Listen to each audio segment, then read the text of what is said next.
when you're like batting or on the field, can you hear like the parents and stuff that are like cheering and yelling and stuff? Yeah. So what do you think about that? It doesn't really distract me. I mean, they're not really yelling that much. I think everyone was very good right there. Everyone's just like cheering and supporting everybody, huh? It's not as loud as the Dodger Stadium. Yeah, it's not as loud as no, it's not. No, it's not. Not even close. And when the game was over, did you think about it anymore, or did you just kind of move on to the next thing? I never think about stuff. Just move on? Yeah. So you don't feel like a lot of pressure, basically, do you? No. Because one thing about your baseball is all your family wants to see you do really well. And sometimes I get like nervous for you. But I'm just a nervous person, I think. Yeah. But I try not to, like, I want you to feel like we're just supporting you and being there for you. I'm a calm.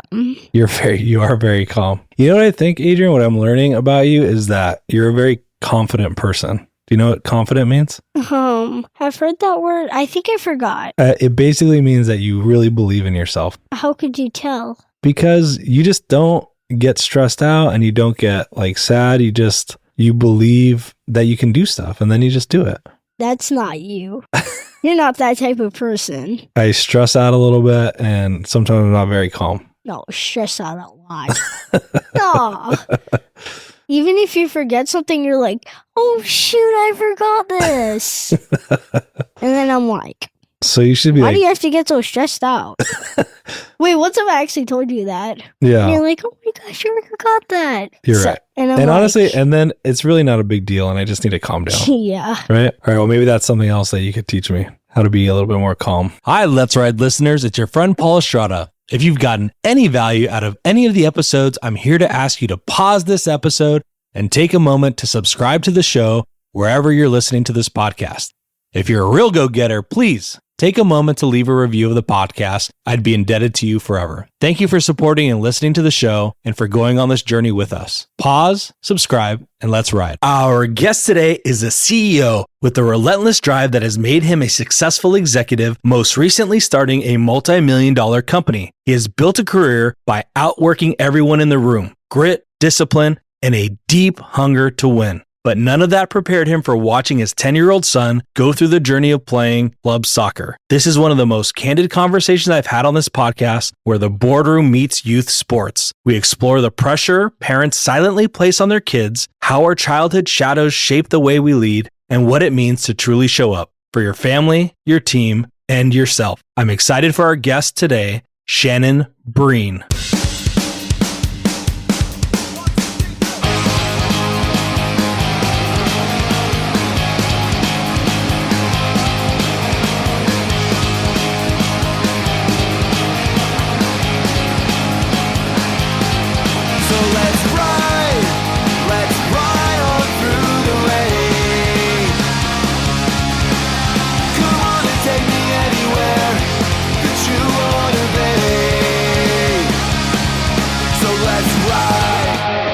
All right, so Shannon, I'm going to do something out of turn or out of the order that I typically do these conversations in, because I got to tell you, so last week I was getting ready to go to a dinner with, a supplier, and I had a couple minutes. So, I'm sitting in the parking garage scrolling through LinkedIn, which I try to stay away from, but just happened to be scrolling through LinkedIn. I said, oh, look, there's our good friend Shannon on there, posting some content on there. And there's so much stuff on LinkedIn. It's like, do I stop and read this? And, I've known you pretty well. So, yeah, I'm going to give this a pause. And so I start reading the first sentence, right? And just to bring everybody up to speed. So it starts like this. As a relatively new and struggling club sporting parent, I'm often shocked at the way it's challenged me, my values, and certainly my parenting skills or lack thereof. While I want my young boy to play club sports, soccer, ... And then it goes on to this whole thought process about your kid and sports and clubs and teams and how to parent. And, you're a well-known guy in the industry. You post a decent amount on LinkedIn. And as I was going through your historical feed, nothing has gotten as much traction and reaction as that post. And it's like, that's a work website. That's not really a family thing, but yet, you posted that. And thing blew up. So, I said a lot of things there, but yeah, what was going through your thoughts when you posted that? It's just been such a journey, man. I mean, obviously, you mentioned the industry, right? We're building a business, and that's got its own layers of, joy and pain and all that. But then what I found myself, honest, over the last few months, you start thinking about my boys, just for context, my boy is, pretty good little athlete, played, kind of in the recreational leagues. Last year, the season that ended, about 3-4 months ago, was his first ever club sports season. And, I enjoyed it, right? You compete, you do the tournament thing. You've got the dollars out, but man, the kids get the jerseys that they love. They love playing with team all year. It's a longer season, right? Because you're not playing recreational sports. But then there's this other side of it, which is just the time commitment, and then the competitive commitment, and then the angstiness of the parents. And then, I don't know, man, it's been this wild journey over a year. And then you get to the point where literally the day the season ended. So what's been going on with me is the day the season ended, the boys were eliminated in like the semifinals. My boy's 10, right? Sweet kid, not as crazy as his father, can be as competitive, but certainly not as consistently at the ripe age of 10. I think I mentioned in the post, or I should have, my wife often reminds me, as maybe some people struggle, like also reminder, he's 10, first thing she tells me. And secondly, he's also not you, right? And so like, I don't know how to take that, right? Because it's like, we all like live quasi vicariously through our children. And so I've just been really struggling with the whole journey of club sports. What's best? Do you sign up again? What do you demand from them if they want to sign up again? Right. Like, what do the commitment levels change? How do I balance this emotional journey that is? If I pull them out, does that harm them or help them? Like, it has been this complexity. Like, from a business perspective, I feel like there's complexity. There naturally is. In life, there's complexity. But this club sport thing has like, I'm laying up at night. I'm waking up at 4 a.m. I'm not thinking about my business. I'm thinking about like this ordeal and this opportunity and my actions and my reactions. And I'm a good parent. I'm a bad parent. So honestly, I was just like, you know what? Let me ask a bunch of pros on LinkedIn and see what journeys. And a lot of people came through with some really cool tips, some really cool takeaways, which I love. Yeah. And I think what's interesting is, you're very well connected. And so, I'm reading through the comments. And again, like I said, a ton of comments, a lot of reactions. And these are not, these are people with big titles, high-end jobs. So they're, you would think, at least as I'm, the third party looking at this, I'm saying, man, the CEO, SVP. I mean, so these are people that have had very successful professional careers, at least on paper, that's what it looks like. And, they're there kind of giving their thoughts. And so the one common thread, when you have these high-end executives, is there's this competitiveness, right? That I can read in the commentary, and everybody kind of struggling to find the same balance you did. And it's like, they've had the same thoughts you had. It's just, you were the one that had the courage to put it on paper and put it out there to the public. Yeah. Look, I just feel lost in it. Look, if I'm being honest, I'd tell this if my wife was here and if she watches this, just for a disclaimer, like, we're built differently. Like, I am way more competitive than my wife, right? So her saying that he's not me, it's like, well, is he like you? Because like, like I got here because of this, I mean, it's such a quandary, right? Even in our own household, because there's some families where like both parents are wildly competitive and all the families are super good. My wife just didn't grow up in like sports, and that is like the core thing. So she has her other amazing attributes, which is solid balance in the greenhouse, but like, we don't even see the world the same way. So it's like, talking to her doesn't really help me either. So I'm like, can someone help me with how they think about this? So when I first started this podcast, my second guest was Tim Salmon, who was a professional baseball player. He was the Rookie of the Year. I mean, all the accolades. He won the World Series. And so I had this very question for him, and we spent a lot of time talking about that.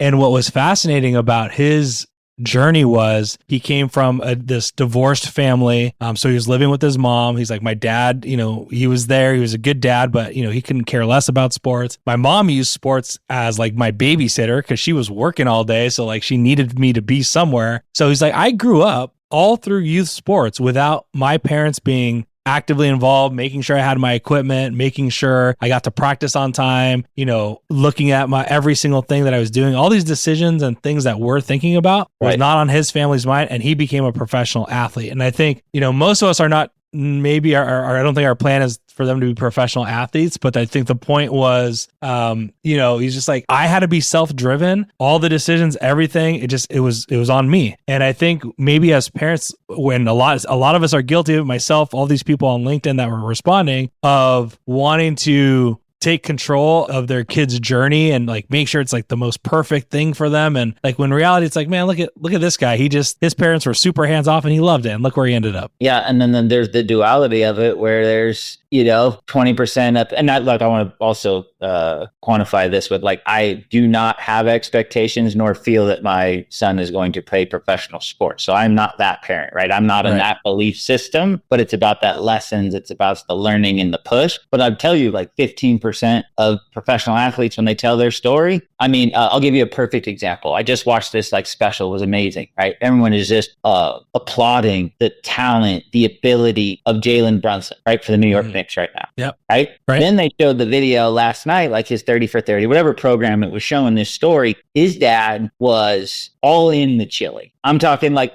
his dad quantified it with this. His dad would ask him after everything, hey, is your goal still to play professional basketball? His answer was yes. But I mean, you're talking daily routines. They showed video of him in the park and his dad's just dressing him down. You know what I mean? His dad would still come back to like, hey, is this your dream? What I probably miss and I've learned over the last few months is that question that Jalen, not that my son needs to play professionally, but like, hey, bud, did you have fun? Yeah. Right? That's one tip I tell you, like I've taken out of this multi-month experience and journey I've been on. It's like, hey, bud, was it fun? Because my first reaction is to do exactly what probably 50%, if not maybe more, of folks that are wired like me. It's immediately like what you see that you didn't like, where they think they could be better, what they didn't do on that play, how you didn't like their attitude. And that is like it rips me every time instead of just, hey, bud, did you have fun? Yeah. Oh, 100%. And I think, trying to take yourself out of the equation, I'm just thinking, we're just wrapping up baseball season here. And my oldest son is 6 years old. He's going to turn 7 in July. They just started doing kid pitch and I didn't think he was going to be pitching at all this season. I find him out there one game and I just like immediately go from, casually sitting on the bench, talking to another parent to standing behind home plate, pacing back and forth. I'm not the kind of parent that's like yelling out on the field or doing like, I try to like stay as far removed. I don't want him to like see me, but after it's like, man, I just felt like I just did a workout, like I'm sweating, like all this stuff. Right. I'm just like, he's 6 years old. Like of course he's not throwing strikes.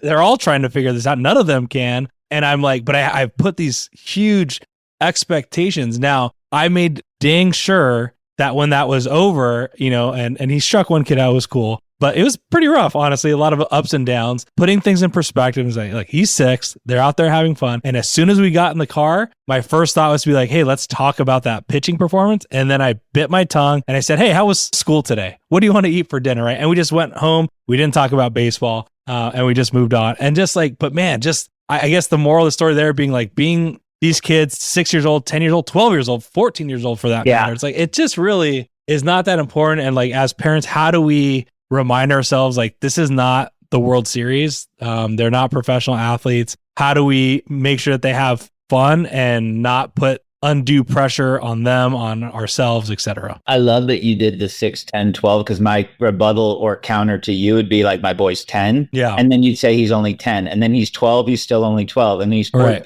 or he's 15 and he's not going to play maybe for the Dodgers, right? I know that's your dream, but 15, it may be apparent that maybe that's not his path, you know what I'm saying? But he still may want to play baseball, you know what I'm saying? So no matter what age, I think we can always rationalize it, but that pacing, that angst, and I've tried to like internalize it to figure out the root cause. So like I could unpack that post in so many ways, but I've literally also sat up and had to have these introspective moments. I'm interested in your thoughts too. Yeah. Is this a deficiency in the things that I wished I had done, and now I'm trying to vicariously live through them? Is this me willing and pushing for them to have that same level because like that's how I attribute my success, and I believe that if they don't find that same thread, then they too won't be successful? Right. Am I just solely going on the premise that like I've already given my kids a lot more financially and playing club sports and all these things that I never did, and so now I have this raised expectation because they're getting things that I never had, so they should be appreciating and digging and loving it even more than I did? Like you could go to the gamut, right? So I'm just interested, like when you're unpacking that angst, where do you think that angst sits? Because it's not about like, hey, they need to take care of the family if he doesn't make the pros. Yeah. We're not eating 12 years from now if this doesn't pan out. It's not survival. So what is the thing? For me, and this answer may change over time. Right now, it's about just him finding success in whatever he's doing. And I think from the pressure from a parenting standpoint is, and that's really the premise of this podcast. Like the whole kind of rationale behind this was, I want to go talk to people. I want to go learn things that I didn't know growing up. And like my parents were fantastic. They gave me a lot of resources. They're really great parents, but there are certain things that, parents can only know and do so many things, right? But we can leverage other people in our networks to teach them things and maybe skip a couple steps, right? And just say, hey, it took me forever to figure this out, or I never figured this out. And for me, when I think back on my baseball career, for example, and I barely made it to high school, and that was a struggle at that, right? I was always, and actually I read a post of yours similar to this. I think we had a very similar perspective, which is undersized, right? I think I'm 5'9". When I graduated high school, I was 130 pounds soaking wet, right? So everything that I worked for from a sports perspective, I just always felt like I was behind. And I had the mentality to work hard, which made me serviceable as an athlete. But I couldn't be, or at least in my mind, I couldn't be exceptional or elite because I was undersized. At least that's what I'm telling myself. That growing up was what I was telling myself in my head. And so, but I said, but man, maybe if I would have gotten better training, if I would have gotten blah, blah, blah, blah, blah, maybe I could have done better. And so now it's like, hey, okay, this is the second go around, even though it's not me, right? It's my kid's experience in his life. I can learn from what I didn't have or didn't do, and let's see how far he could take it. Yeah, I have to talk with you're going to appreciate this, and I don't know if you've ever brought it back to you. I would ask you, and I'll fill in my gaps too with my parents, right? So I did that post, and then someone had asked me offline, "How was your dad?" And literally, I almost teared up, right? Like one of the reasons I'm on this journey is like an ode to my dad, is his passion, his sickness, all the stuff. But I teared up because I literally would share it with you. I said, I don't have, and this is where I felt guilty, really, really guilty. And like a poor parent, honestly, I don't have, because sports were so formidable in my life, right? I grew up as a hooper, baseball, played all the sports. I wasn't like a club athlete. I didn't focus and specialize. You know what I mean? I played them all. I loved it. And like sports, I just loved competing. And then I grew up and my buddies, we would compete at everything from wiffle ball, whatever it was, just compete. Yeah. But then they asked me, how was your dad? And we all have memories, right? Good and bad, tragic and not. And like this, borderline emotional as I shared this with you, but it's like, I told my dad this the other day on the drive home because I call him. I said, I don't have one bad sporting memory of all of our experiences, ever walking off a field, ever getting dressed down, ever having you tell me what I didn't do right.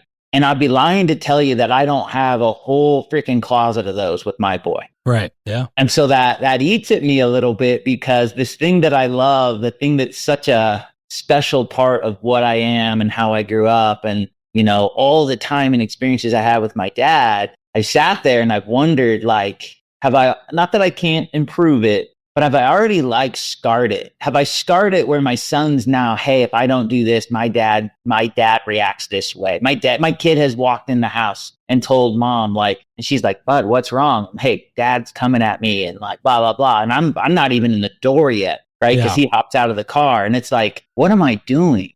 Yeah. And am I helping? So the real cornerstone of the post, with that emotional piece is am I helping facilitate like you did, giving the opportunities and the training and the dollars and the touches and the gear and the tournaments and all these things I didn't have? Or am I scarring this little kid by the way I'm reacting? Because what he's going to remember about playing is when something didn't happen or he didn't have his best, or maybe he just had an off game, or maybe he didn't want to play. Right. But his dad just was in his shit and treated him a way that was so not loving and kind. And that eats at me, dude, regularly. And I am nowhere close to good at it. And I have to believe that I am not the only one in that struggle. Oh, you're 100% not. And I don't want to play psychologist here. I'm not one in real life, and I'm certainly not a podcast psychologist. But, as you were telling that story, what I thought about what you just said with your dad, right? Which is I don't have a bad memory of my dad playing sports. And so you look at maybe the way he brought you up, and it's some of the things that you're worrying about with regards to your kid. It's man, you freaking grew up to become a CEO of a company. So you did pretty damn well without that pressure and whatnot, right? So it's like you're kind of a spitting image of what it's like to just let the kids do their thing and whatnot. So, but everyone's different, and so, but I really appreciate your candidness, and honest man, I see it all the time. I'm on that field, and I'm just cringing sometimes, right? Kind of some of the things you're saying, I'm just like, gosh, man, this is so like, what is youth sports like turned into? It's pretty brutal. I think the key thing though is you at least kind of looking in the mirror and acknowledging it. I guarantee you a lot of those people out there are just kind of clueless or unwilling to acknowledge that very thing. And that's why these kids burn out, right? When they're teenage, I keep hearing like, hey, they get burned out by teenagers, or, it's not fun anymore. And they just kind of totally lose interest. So physically and emotionally, my first boss in freight, one of my first bosses in freight, his kid was ridiculous. I mean, I'm talking like one of the national traveling soccer team at the age of 12. These kids were 12. I walked out there. I was like, I'd never seen 12-year-olds play soccer like this, right? I was just about a decade ago. And we walked out and I was just, wow. And his boy was like 5'11", could run like a 4.54. I mean, gifted.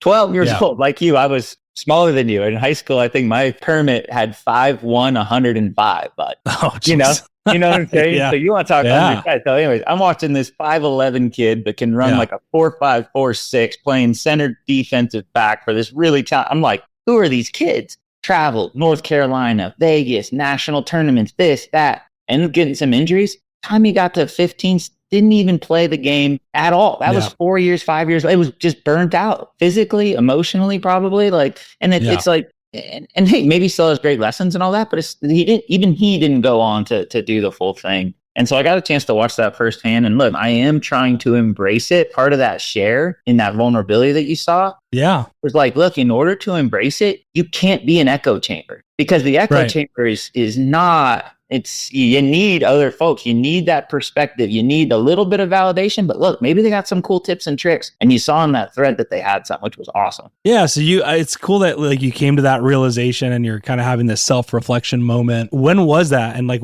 where do you see yourself going from here? So really, I think my bottom point was that end season ender, right? Because I left that field, loved my boy, much sweeter than me, much kinder than me. We're walking off the field, and I just remember being so upset because like he really didn't play hard. He really didn't compete hard. He wasn't very aggressive. We had spent the entire weekend, as most of these parents know, when you get into the tournaments, Friday night, all day Saturday, Sunday. They like to say that it's not traveling, living like LA. And I guarantee you, I could put some tournaments in the LA market. It'd feel like traveling. Mm-hmm. You know what I mean? And so like London, Phoenix are like 45 minutes from your house, and the games are we got Friday at 7, Saturday at 10, Saturday at 4. I'm like, so what do you do in between? Well, you're not traveling. I'm like, yeah, like you're just, and then Sunday AM at like 9 a.m. Right. So all you're doing is driving back and forth. And so you put a lot on that too, because you feel like, man, we're all invested as a family. And so a lot of pressure on a 10-year-old. So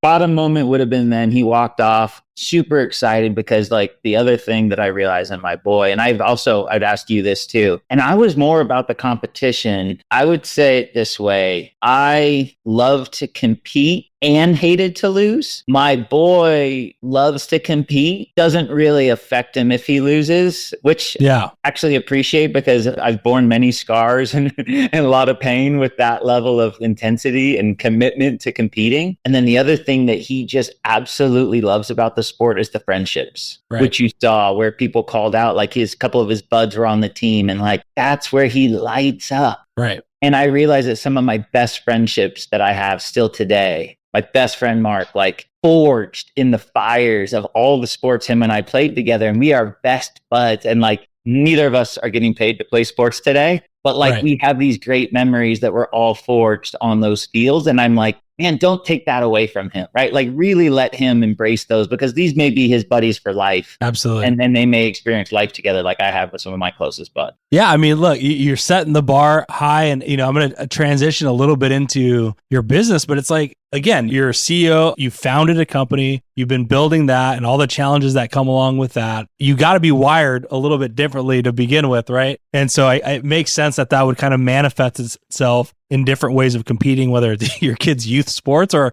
like when you get into the boardroom or at a negotiating table. It's probably, I would imagine it's kind of hard to turn that switch on and off too, right? It is a very hard thing. And like I said, it's probably one of the biggest challenges in my personal relationship with Summer is that I am a hyper competitor and with her not, you know what I'm saying? And so she's constantly trying to remind me like, it's not all that. It doesn't all have to be that way. He doesn't have to be that way, because when you're wired like that, and you attribute, like I attribute most of my success to those lessons, to that attitude, to that be willingness to outwork people, to like never being as talented in the school, on the ball field, like none of it. That was never the reason. But like if you stack me up, like no one cared more, no one was going to apply themselves more, no one was going to try to play smarter, no one was going to be a better teammate than me. And so then you're like, that gets you to wherever you get to, right? Everything you've accomplished, your wins, your losses, your career, your business, the team that follows me here today, which is over 140 people, you know what I'm saying? And you're like, yeah, but don't be that person. Right. Well, like when don't be that person? When should I, to your point, turn that switch off? Because I don't know what that line is. Yeah, I think, and it's hard to,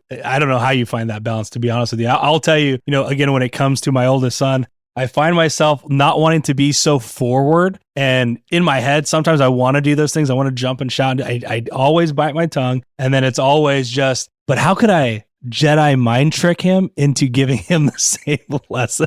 You're shaking your head over there because you know what I'm talking about, right? It's like, okay, how can I get him to think this is his idea to want to go practice right now, right? So even when I'm trying to not be so obvious, I'm still doing those things. But I'll tell you, like even this afternoon, he had a half day, and we're at the table, and I'm like, hey, Sonny, because he does a lot of these intros with me for the podcast. I was trying to send something over to the editor, and I was like, shoot, I didn't save the cold opens that we've been working on. And I got a little bit upset with myself, and I was telling him the story as we were eating lunch. He's like, hey, Dad, no, but like people make mistakes. It's fine. We can record again tonight. I'm like, you're right. We can do that. So it's like, I don't think I taught him that, but he, but I think part of that was from sports too, though, in the sense that maybe he does, hopefully he's not getting that pressure. He's, he strikes out a decent amount like any good player does too, right? They always say baseball's a game of failure. You hit the ball 3 times out of 10 and you're a world-class athlete. So it seems like those lessons are getting across in some way, shape, or form. So I'm happy for that. And it's like, that's kind of always good reminders of keep chill, keep it calm, and everything's going to work out. He's learning the lessons that we want him to learn, and just like kind of trust the process.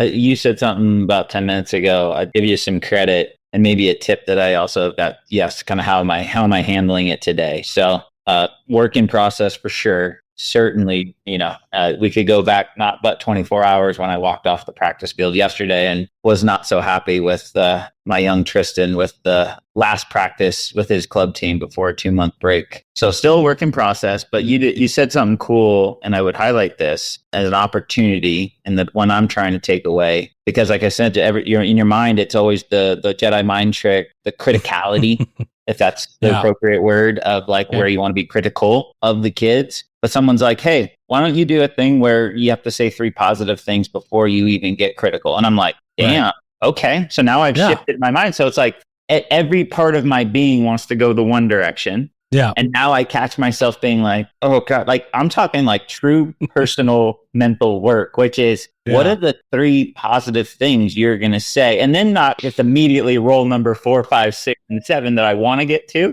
Right. Yeah. So it's very interesting challenge. So I give that to you as a potential, right? Where you lead with the positive, and you have to, it's not 1 to get to the 4 criticals. It's the 3 before you ever even give maybe 1 potential critical event. You want to try doing that? That's hard to do. You know what, Shannon, I'm smirking over here because as you're talking about that, you mentioned this too. You're like, I now run a team of 140 people. You're responsible for payroll and making sure that they get their checks, that their families are fed, that they're living their lives. And now that you're talking about this, I'm thinking about, okay, the interactions that you're having with your son, and then how do those interactions translate in a business environment? Because now you're dealing with grown-ups, people that you're paying money to do a certain job. Do you find yourself kind of taking that same approach, or are you softer in that environment? Like, how does that translate? No, I think the last 2 weeks, it's funny you say that. One of my big takeaways was, as I'm having that lesson and that challenge, I did think about leadership. As you're working through a freight recession, you're building a business, you're trying to be an innovator. It hasn't been pleasant as a provider, as you're probably well aware, for most. And so I thought I had that same thought over the last few weeks and have really leaned into giving some really kind, not following with the critical pieces, because what you end up finding yourself is, I think there was a comment by like Elon months ago. He talked about being a CEO. He's like, hey, everybody wants to be a CEO. He's like, all I ever do is chew on glass and go from problem to problem. Right. And so because of that, when you see it, you're seeing the problems, you're going towards the problems, you're going to talk about the problems. And one of the takeaways I had it on the business side was, hey man, two things. You got to find the joy. You got to figure out how, similar to that commentary for Tristan, you have anything positive to say? Or is it only going to be what's not working and what's broken? And so honestly, it's been pretty interesting over the last few weeks. I've leaned into that and been not giving positive just to give you, like really just being positive, giving people, credit for something. Hey, that's really cool. And leaving it, letting it just be positive. Just that. I know that that's true because again, as I was doing my detective work in preparation for this conversation, you did also post something that I've never seen before. And that was a shout out or announcement of somebody on your team that had been promoted. And I thought that was really cool because I had not seen that before. So was that kind of all part of what you're talking about here where you're just like, hey, I got to do something cool? Or what was that all about? No, that was before. Like we've always prided ourselves on trying to be a little different, especially with social. And I felt like, man, like Andrew has been such a special teammate, right? One of the most loyal people. I wouldn't be here without Andrew Zazimovich.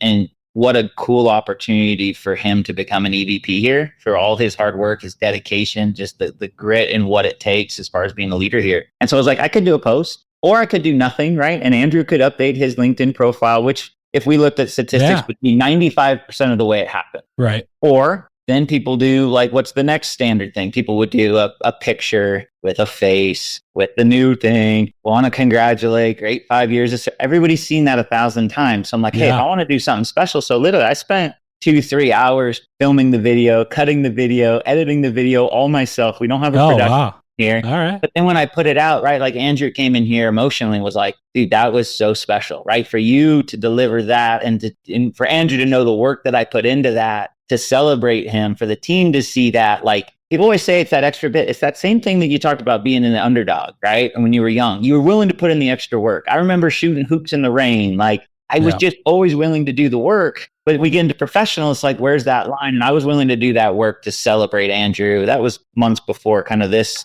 sporting club journey. But even that, I think, is a testament, not, to having really good people, but also being able to do a little bit extra, even when time's tight and energy's tight and commitments are tight and business is tight. It's like, you know what? You want to celebrate your people, you got to put in the work. And that was just my attempt to do so for Andrew. Yeah, I think, money's a great thing. Compensation, dollars and cents. Like, look, we all need that. I think a lot of people aspire for that. I think something that often goes overlooked is just how the culture, the team that you're on, the person that you're working for or under, the leader that you're working for, that goes it doesn't get talked about a lot. Compensation gets talked about a lot, titles get talked a lot about, but rarely kind of this component of it. And I think it's much more important than people give credit for or realize. So it's just really refreshing to see that. I mean, I can tell you from my own personal experience, I've left, the company that I was at to go be a high school teacher for a year. It took a big pay cut, but I thought I just had this itch, or I just really, really I felt like I just wanted to educate people. That the whole idea of teaching somebody something really fascinated me, so much so that I was willing to take a pretty decent pay cut to go test those waters. So I went and I taught at the high school my alma mater that I graduated from. Realized probably within 6 months, I'm like, yeah, no, this was not. I like the school. I like the people. I'm not a high school teacher. But I did doing some self-reflection in that. I was like, you know what? I do like teaching, but I do like business and I do like the industry that I'm in. So how do I tie those two things together? And then I realized at my company, I could have been doing that all along. It was just more my approach to being a manager. And so once I decided, hey, I want to be the type of manager that is a people leader, but a teacher, like that's really, and so now when I fast forward, that was probably 10, 12 years ago now, my approach to being a manager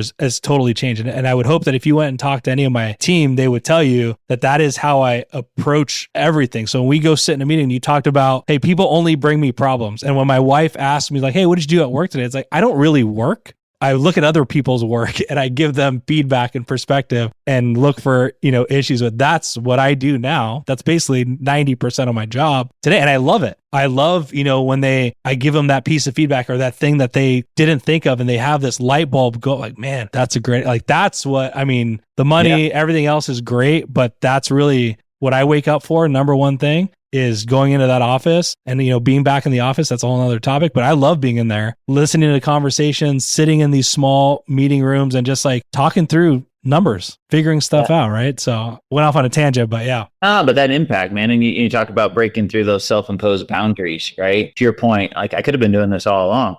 Like I convinced myself that I didn't need to, I wasn't getting compensated to, whatever it might have been, but you're like, I could have been doing that all along. I think that comes a little maturation. And then like, kudos to you on the teaching. Like, look, part of my story goes back to teaching too. So share a little bit of that passion. Both my parents were lifelong career elementary school teachers. Right. Oh, awesome. And so I often tell people, like, I watched my parents back. I watched my parents sacrifice. I watched my parents give to other kids every single year for every single piece of my life. And, we certainly didn't have everything everybody had. I tell people all the time, we took one plane trip to Hawaii. I remember it so vividly though, right? Going back to the kids and parents, like I remember that trip forever because I was 12 and we had saved up and I never got to be on a plane. And now we're in Hawaii. And so I also, you could take this from sports. We talk about club, you talk about your success, and then where do you find the line with your kids? Like I share that story to say, like, I think we all struggle with that. Like, I want my kid to have that Tim Salmon-like grit where it's like, hey, if you go get what you want, kid, a little bit. But at the same time, I'm giving them things that I've never had. How many times have your kids been, I'm saying, like my kids have been in plane, I'm saying?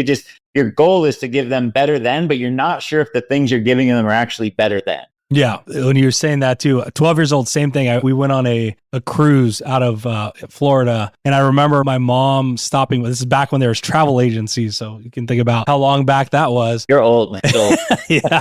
And I remember like every couple weeks we would go there and she would drop off an envelope because she was paying for the trip a little bit at a time. People, put stuff on credit cards and pay it for years. Like back, she was submitting a check. And so, we went on the trip. And to your point, one of the most vivid vacations that ever had to this day. I was 12 years old. I still remember a lot of the details about that. So it's amazing, like those little things that do that. So yeah. So I did that. The other thing I'll share with you offline, and maybe you could put out however you want. But Tristan's organizer of the club actually was pretty formidable in this whole journey. Because I think they even realized from a club. He wrote this amazing email that I'll share with you, and literally so emotional that I even shared it with my entire team because I feel like as people were going through it. But it was around parents and parenting and being on the sideline. And I'll give you kind of the bullet points because I think it's really applicable for this conversation. He basically unpacks it and it's like, look, I get it. You all want your kid. You want the things that we all want. He said, I've got older boys now, and I'm responsible for this club that has hundreds and hundreds of young soccer players here in the RSL league in Chandler. He said, I've seen my boys grow older though. And let me give you some lessons for a guy I'm responsible for this club. I love that your kids play club soccer. But let me tell you something. You're going to grow up and these are going to be the best times. Don't make them bad times. Yeah. By the way, I've got professional coaches on these sidelines. You've paid for these coaches to be on these sidelines. Yeah. It's every one of the kids. I get it. But here's the deal. My coaches, the ones you pay for, the ones that are professionally trained to coach these kids, they can't coach if every parent of every kid on every sideline is also yelling at all the kids. So I implore you to basically shut the F up. Yeah. And let that process play out. So if you have a little bit of a little bit of that, right? Which I appreciate. He did it in like this such an artistic way, though. You'll love this email. And then he goes into the joy. And you said something that sparked that thought. And I wanted to get to this story because you did it with your son and I applaud you for it. He said, I'm going to challenge every one of you. And I get it. You want to critique them and what didn't happen in the game and all the things that you and I kind of talked about a few minutes ago. He said, when you get in that car, just be mom, just be dad. That's it. Ask them where they want to have a burger. Go take them out for a piece of pizza. Go do something joyous because the best experiences you will have is just being mom and dad. When you get in that car, you don't need to change their life. I promise you, there will be kids that grow up in this club. There will be kids that go up and play in professional ranks and all that. But you will be absolutely defrauding yourself when you get in that car. It is not about love and joy and being a mom and being a dad. You don't need to be the coach. And that still hits me so hard. And I need to remind myself, even telling you, of this email that I got to read 4 months ago, and I'll share it with you. Yeah, that's great. And I appreciate that. And the more we're having this conversation, and maybe this is a good way for us to wrap this up, is it sounds like we had similar experiences. As I think back and reflect on this conversation, it's been, I don't remember my dad ever getting in the car and you were talking about this too, saying this and that, nothing, none of that. Right. But the more I think about it, but I have strong work ethic and I have a drive and I have all these things. And the more I've been thinking about it, I think I was picking up on the things that he wasn't saying. I was noticing that he was working overtime on the weekends. I was noticing that when he would get home, instead of going and sitting on the couch because he just worked a 16-hour shift, he was fixing something in the house that was broken, that he was helping my mom with something and same thing with my mom too, just like always. So they never had to sit me down and explicitly say, son, you got to put in this much work and you got to do this. But I was watching this at my house day in and day out. And it's just kind of just transferred onto me without me even knowing it. Right. And so I guess maybe the best things is hey, it doesn't need to be said. If you're setting a good example at home with your family, you're doing the right things. They're smart kids. They're going to figure this stuff out. Your envelopes, brother. Think about your envelope story. My envelope. Oh, you remember that? Yeah, that's it. Your envelope. You remember what it was like. And I bet there's a piece of you that appreciates all that and what she did. And you want your kids to have that, but you'll never forget those envelopes because now you realize as a grown man what those envelopes represented, right? It's got to be special to know the sacrifice and the planning and the whatever went into that to drop those damn envelopes off, because otherwise you don't get to do that. And you don't probably have to think about life that same way. You've done, maybe better economically than maybe you were there before, but what a special freaking cool thing to think about those envelopes. And when you want to get down into the roots of who you are and what made you. So, well, hey, I thank you so much for being so candid. Parenthood is one of those things where it's all over the social media now and you don't know what to make of it. But to be able to have somebody come out of that noise every once in a while and just be real, right? It's just really refreshing. And so I really appreciate you putting yourself out there in that way. And it sounds like, myself and all those people got a lot out of it. And so wish you the best on that journey, man. We're all trying to figure this stuff out. So yeah, brother, I'm learning from you. Thanks. Being good, dude. And ditto. I appreciate your share. And I'll send you that article. It has a cool close with, I'll leave a cliffhanger with Lionel Messi on the sidelines. And you're going to really appreciate the email and the overall close when I give it to you. Maybe something you share with your team or some of your folks here. So right on. Thanks, Shannon. All right, brother. Appreciate you.